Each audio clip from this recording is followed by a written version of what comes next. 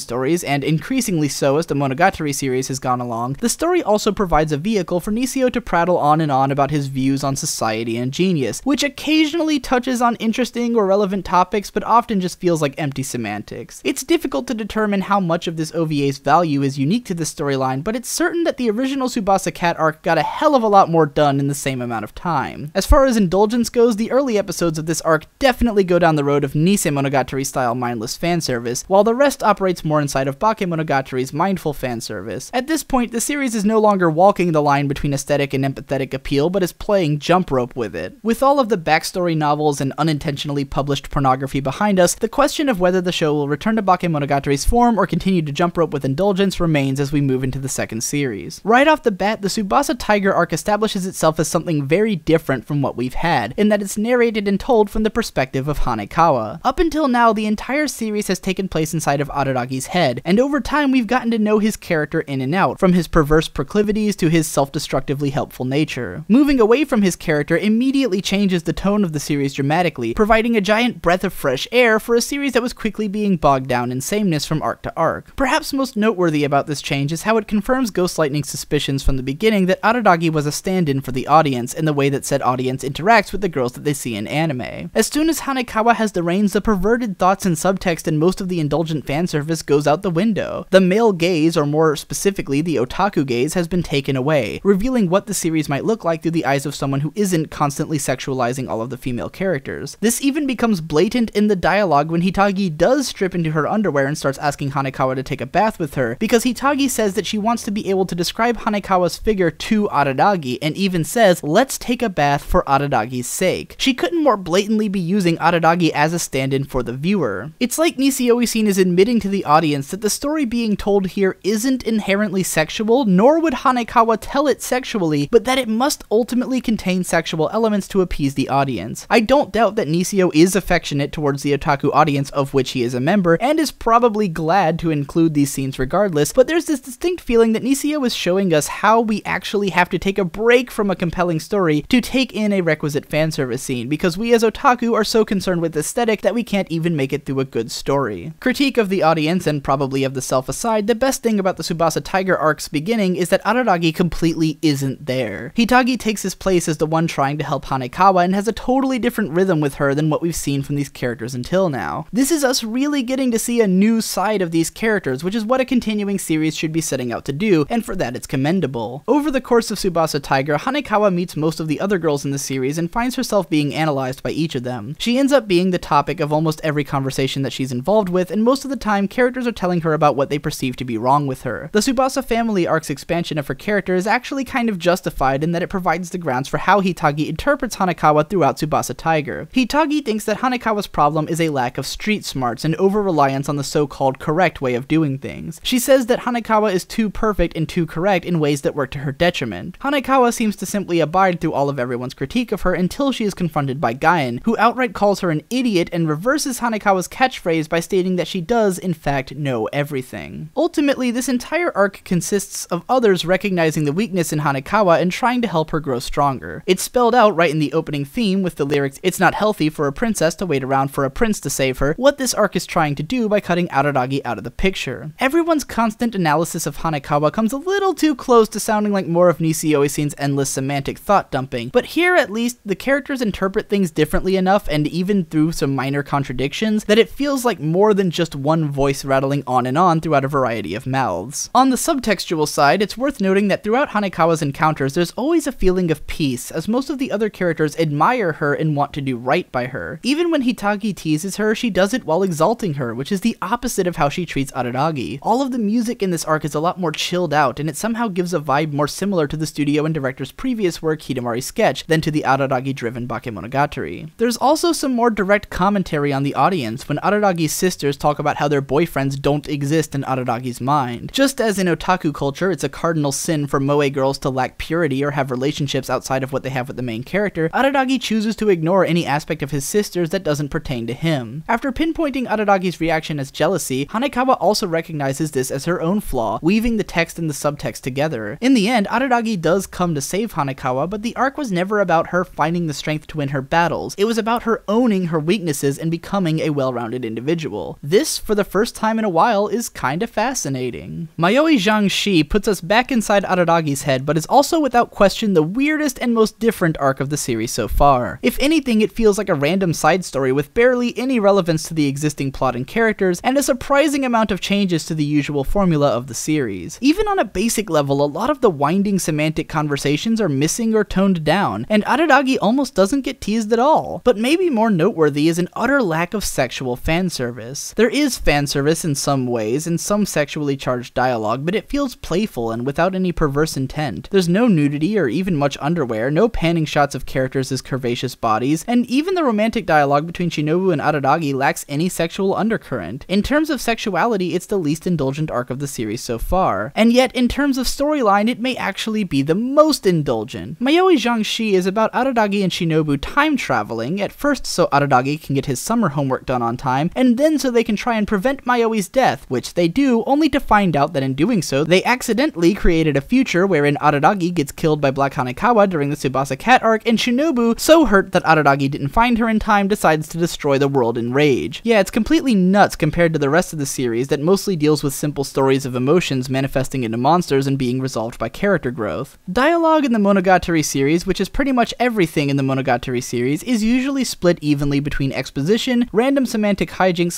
/ Araragi teasing, and Nisio's endless pontifications. However, in this arc, the exposition takes center stage, as time traveling and figuring out the differences between different timelines involves tons of rules and minute characteristics of events requiring explanation. It feels like watching an episode of Toaruma Jutsu no Index more than anything. Maybe the biggest thing that sets this arc apart is how for 4 whole episodes, Araragi and Shinobu are basically the only relevant characters, with little sprinklings of Mayoi and a cameo of Hanekawa as a little girl. Most of the other characters are mentioned in passing at most. It's a surprisingly watchable combination, as Araragi and Shinobu develop one of the more casual repertoires in the show. Like Nisioisin was considering the possibility that these two would have made a great combination if they had their own adventure show separate from the rest of the series. Shinobu does get some solid moments in the process, so I can see where Nisioisin was coming from. Overall though, in choosing to be a straightforward adventure series without much going on below the surface, Mayoi Jiangshi feels way less dense than what I've come to expect from Monogatari. I wouldn't call it one of the best arcs of the series, but it is entertaining enough, and definitely not like anything we've seen before. Nadeko Medusa puts us inside Nadeko's head this time, once again changing the tone of the series considerably, and immediately it starts using the Nadeko Snake arc as a springboard to expand on her character, as should have happened long ago. Right off the bat, Nadeko is confronted with the fact that in this world there are no victims, a theme which Nadeko Snake had foolishly ignored. It's as if Nisioisin was pointedly trying to make up for past mistakes by retconning Nadeko Snake into a bigger narrative, which is a great way to go about it. Whereas Hanekawa's world always felt sort of serene and peaceful, Nadeko's feels claustrophobic and stressful. Moreover, hers is the first universe in which people not directly relevant to her exist. They aren't drawn as actual people, but in Araragi and Hanekawa's worlds, there simply were no human beings whatsoever besides the one that those characters directly interacted with. Nadeko's world has classmates and passerbys, but they create a strange, overwhelming sensation, as if all of them are somehow antagonistic. The whole presentation drips with the sense of anxiety and paranoia that Nadeko exhibits. Also, just like in Mayoi Jiangshi, this arc is almost totally devoid of fan service. There's even subtext here about the idea that Nadeko was, until this point, not really a character. The arc opens up with Nadeko reading off a list of facts about herself akin to what you might find on someone's Facebook about page or an RPG stat sheet, in reference to how we only really know the aesthetic surface level details of who Nadeko is. This intention becomes clearer when Ogi asks Nadeko if she thought that she was a person whose life couldn't become a real story. It's like she's telling Nadeko that it's time for her to emerge as an actual character. Nadeko is confronted again and again by characters accusing her of essentially being lazy, cowardly, and intellectually dishonest, using her cuteness to dodge responsibility and hide away from pain and effort. She's pretty much dragged through the mud for being just a moe girl with no real character. It's only after Tsukihi finally pushes her over the edge by cutting her bangs that Nadeko finally explodes in a fantastic scene of fury which finally sees her coming into her own. Watching the useless shy girl who hadn't even been a character before evolve into an insane god who murders everyone was one of the most entertaining things to happen in this show, and was definitely a little bit fascinating. At this point, I think it's safe to say that the Monogatari series has come full circle. If Bakemonogatari was a series of little stories that built on one another to ultimately tell a complete story of romance and friendship, Monogatari's second series simultaneously presents new stories while also continuing the narrative in a meaningful way. Tsubasa Tiger and Nadeko Medusa more or less seem to close the books on those characters' feelings and relationships with Araragi, at least for the time being, and it's clear that as more elements emerge, this story is growing into a larger narrative. Most of it builds off from the first season's minutia, taking a love story with a happy ending and following through into the next stage of life for these characters, even if it's still in a relatively small time frame. Mayoi Jiangshi might seem like an outlier in this situation, but Mayoi has always been an outlier as the one friend who wasn't really in love with Araragi or Hitagi romantically, and the arc had more to do with building Shinobu into a character who would be highly important going forward. Whether or not Nisioisin planned all of this from the beginning is hard to say, but I think it's more likely that he had planted things into his story that he'd be able to touch on again later if he wanted to. A one-off linguistic joke about how Nadeko might become the final boss at the start of Tsubasa Cat arc manifests into actual truth. A storyline that originally developed Araragi in Tsubasa Cat now comes around to develop Hanekawa and Tsubasa Tiger. When I talked about Bakemonogatari, I often considered the girls that Araragi encountered to be stand-ins for the development of his and Hitagi's relationship. In Series 2, each of these characters makes their marks as an individual, and with the Nadeko Medusa arc, it feels for the first time like this may not be a simple story of the random incidents Araragi and his friends encounter around town, but a larger, more connected narrative leading towards an eventual conclusion. It's strange to think about how different a beast the series becomes as each new layer is built onto it with its passing arcs. So then we get to Shinobu time, which may be the weakest narrative in the season so far, even though it has a good ending and some decent character development. It acts as a reversal on Mayoi Zhangxi, as this time instead of Mayoi being a plot device for Shinobu's development, Shinobu is a plot device for Mayoi's development. Also, like Mayoi Zhangxi, it only features Araragi, Mayoi, Shinobu, and more prominently than before, Yotsugu as major characters, and contains an uncharacteristically large amount of expository dialogue. Unfortunately, the story is less engaging or ridiculous than that of Mayoi Zhangxi, and really feels like it has no business taking up 4 whole episodes. It amounts to a very roundabout closing of Mayoi's arc, with her character actually dying, or well, going to heaven or whatever, at the end. It was a great end to her character and a good final scene, but the journey to get there seemed unnecessarily messy and random. Perhaps what really killed it though was just being the most visually boring arc of the Monogatari franchise to date. Earlier, I said that a lot of people have accused Shinbo of not really directing the shows that he's been credited on, and I started to understand what they meant while I was watching Monogatari's second series. Nisei Monogatari had somewhat toned down the bizarre visual style of Bakemonogatari, but it seemed to have done so because the increased budget meant that they could pull off more impressive feats of animation instead of using stylistic tricks to coat a lack of animation. Monogatari's second series does something similar, but the budget is a lot more spread out and there aren't anywhere near the same number of high-intensity sequences that Nisei Monogatari had. Shinobu time is the point where the animation starts to get a little bit janky, and there's not much at all in the way of stylistic flourish to make up for it. The exception is the second episode, which consists mostly of very long panning shots of pretty cool looking still images, which is a neat stylistic flourish, but quickly gets old when nearly 20 minutes are spent watching really slow panning shots of still images. As much as I've grown to like the combination of Araragi and Shinobu, I really don't think the dialogue or visuals in this arc live up to the quality of the franchise on the whole, and would probably find the entire arc unmemorable if not for its climax. For once, this is less a matter of whether the product is fascinating or not, but more a matter of the overall quality not being up to standard. Hitagi End features perhaps the most interesting narrator switch yet, as Kaiki Deishu takes the reins. Kaiki has been the only real villainous presence in the series so far, albeit a deliberately petty one who's willing to throw anyone under the bus to make a little cash and has no interest in anything that would cause him a loss. Being trapped in the Karen B arc meant that he never really got to leave a big impression, as that arc was such an unfocused clusterfuck, and his small appearances since haven't added much. So getting to be the narrator for an arc immediately fleshed him out far more than he ever had been in the past, and his narration brings a very different energy from that of the other characters. If anything, he has the most down-to-earth worldview yet, and regular people actually exist and move around in his reality without being obscured as they are in Nadeko's world. Right from the start, Hitagi End feels like it really is building up to the climax of all that's come before. We've already determined that Nadeko is supposed to murder Araragi and Hitagi on graduation day, and this arc tells of how Hitagi contracts Kaiki to try and prevent it from happening. The story is structured like a detective's novel, and Kaiki even changes his look to that of a detective in the name of going undercover. Despite his rather circular way of thinking, Kaiki manages to be the most straightforward narrator yet, creating perhaps the most focused storyline of the show so far. Of course, as is common to the series, the majority of the arc takes place in absurdly long conversations, much of which is a constant back and forth of clarifications. Kaiki and Hitagi are paired up a lot, and both of them have pretty similar manners of speaking, which the show handles with awareness as it almost places them in a contest with one another. For once, however, most of the dialogue at least feels like it's going somewhere, and even if a lot of the circular semantics aren't necessary, at least this time there's enough gravity to the story to lend dramatic weight to these conversations. It's the polar opposite of the Karen B arc. This time, every scene feels relevant, and the sense of drama and suspense remains heavy. Towards the back end of the arc, Kaiki undergoes some surprising character developments that cast his actions in the past in a different, if not better, light, and fleshes him out into a more interesting character. Likewise, Nadeko gets a few more character beats during the surprisingly satisfying confrontation between the two. As Kaiki puts it to Araragi, he tells Nadeko obvious things that adults tell children, which amounts to a very straightforward resolution of the entire situation, meant to leave the viewer with the warm fuzzies. Of course, Nisio Isin would never be satisfied ending a story this way, so Kaiki is randomly murdered by one of his past fraud victims right at the end of the episode. Yeah.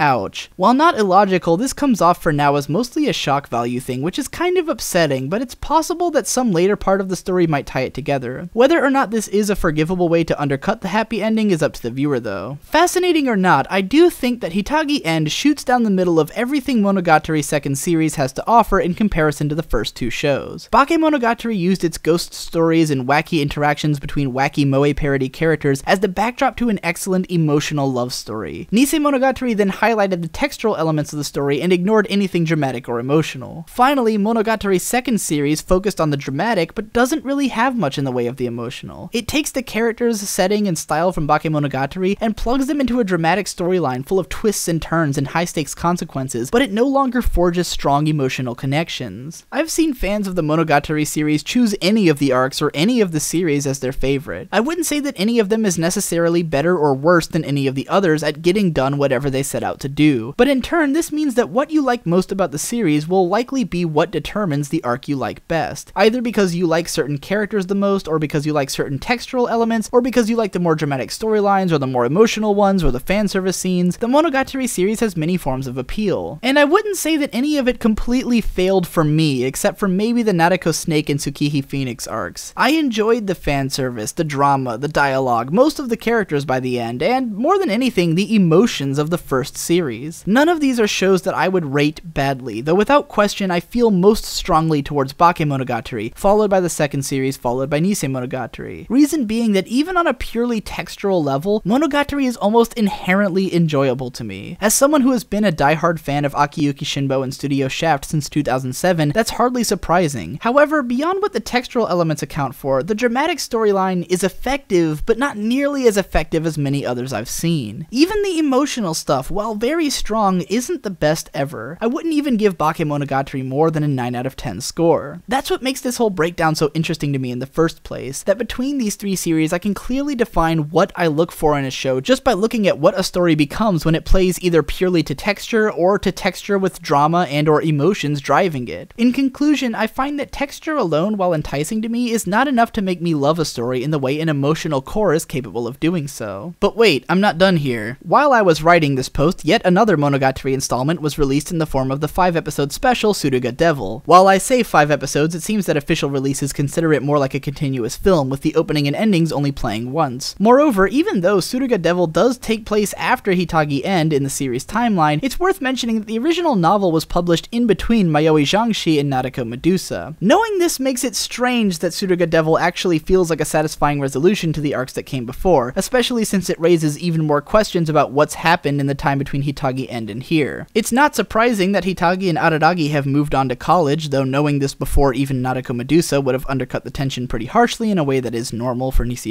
scene. More importantly though, Kaiki Deishu is still alive somehow, and now has a goatee and glasses, so he looks like Gendo Ikari. He finally meets up with Kanbaru, as he's been promising to do throughout the series, and gives a show-stopping speech about the beauty of eating meat that legit elevated him to one of my favorite characters in the series. Speaking of favorite characters, Suruga really gets to come into her own in this arc, not only with a fairly interesting story and her own rival character, but also in a pretty emotional way that better contextualizes her relationship with Araragi and Senjo Gahara. In some ways, it's like the twisted Monogatari version of what Azusa experiences towards the end of K-On! Suruga Devil is an altogether pleasant arc, as even with the bits of pedantic Nisio speeches, it manages to create an interesting character conflict and some heartfelt moments. I recommend reading the post that I've linked below that AJ4 wrote, which dives into some cool personal anecdotes relating to this arc as well. This may well be the closest that the Monogatari series has gotten to reaching the heights that Bakemonogatari did, and it leaves me with hope that more great stuff like this may be in store down the road. Given the impressive success of the franchise so far, and the fact that only 12 of the 18 total novels have been adapted, there's a good chance we will be seeing more Monogatari anime in the future, especially if the Kizumonogatari film ever actually gets finished. The final book will be released September 19th, 2014, which is not long after this post will be published, so I'm curious to see or hear about how it all concludes. And, well, that about wraps it up. Thanks for listening. Check out some more videos on my channel if you like what you heard here, or read them on my blog or whatever. And if you really like this stuff and you want me to be able to keep making it, then hit me up on Patreon or PayPal and make some donations so that I can keep doing this as a full-time profession. And see you next time.